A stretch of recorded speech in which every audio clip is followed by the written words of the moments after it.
കേരള കോൺഗ്രസുകാർ പരസ്പരം ഏറ്റുമുട്ടുമ്പോൾ അതിനൊരു ചരിത്രം കൂടിയുണ്ട്. അങ്ങനെ ഏറ്റുമുട്ടിയപ്പോഴൊക്കെ വിജയക്കൊടി പാറിച്ചത് ആരാണ്? കാണാം PR പ്രവീണയുടെ റിപ്പോർട്ട്. അക്ഷരനഗരിയിൽ കോട്ടയത്ത് കേരള കോൺഗ്രസിന് വളക്കൂറുള്ള മണ്ണിൽ കേരള കോൺഗ്രസുകാർ തമ്മിൽ ഏറ്റുമുട്ടുമ്പോൾ ഒരു രാഷ്ട്രീയ കൗതുകമുണ്ട്. ചിലർ വരുമ്പോൾ ചരിത്രം വഴിമാറുമെന്ന് പറയുന്നത് പോലെ ചരിത്രം അങ്ങനെ വഴിമാറുമോ, അതോ ചരിത്രം ആവർത്തിക്കപ്പെടുമോ?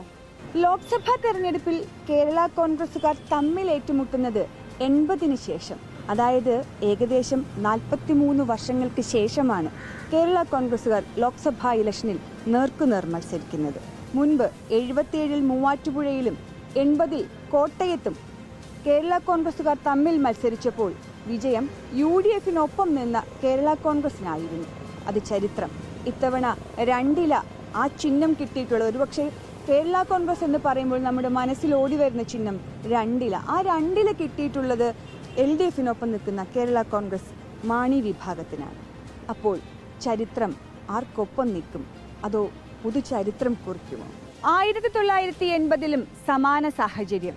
മൂവാറ്റുപുഴയിൽ UDF-നൊപ്പം ഉണ്ടായിരുന്ന PJ ജോസഫ് ഗ്രൂപ്പും അതുപോലെ തന്നെ LDF-നൊപ്പം നിന്ന് KM മാണി ഗ്രൂപ്പും ഏറ്റുമുട്ടി.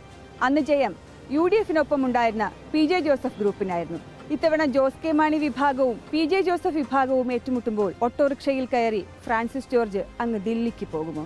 ഇത്തവണ NDAയുടെ സാന്നിധ്യത്തെ അത്ര കണ്ട് നിസ്സാരമാക്കി തള്ളിക്കളയാനാകില്ല. SNDP യൂണിയന്റെ തലപ്പത്തുള്ള ഒരാളുടെ മകൻ മത്സര രംഗത്തിറങ്ങുമ്പോൾ ഈഴ വോട്ടുകൾ എങ്ങനെ വിഭജിക്കപ്പെടുമെന്നുള്ളത് ഇപ്പോഴും അറിയാത്തൊരു കാര്യമാണ്. അടിയൊഴുക്കുകൾ ഉണ്ടായാൽ ആരുടെ വോട്ടിലാകും ചോർച്ചയുണ്ടാകുക എന്നുള്ളതും പ്രസക്തമാണ്.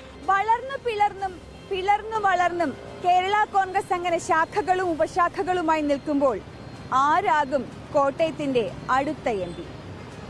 വീഡിയോ ജേർണലിസ്റ്റ് രഞ്ജിത്തിനൊപ്പം reporter PR Praveena, in reporter, Kottayam.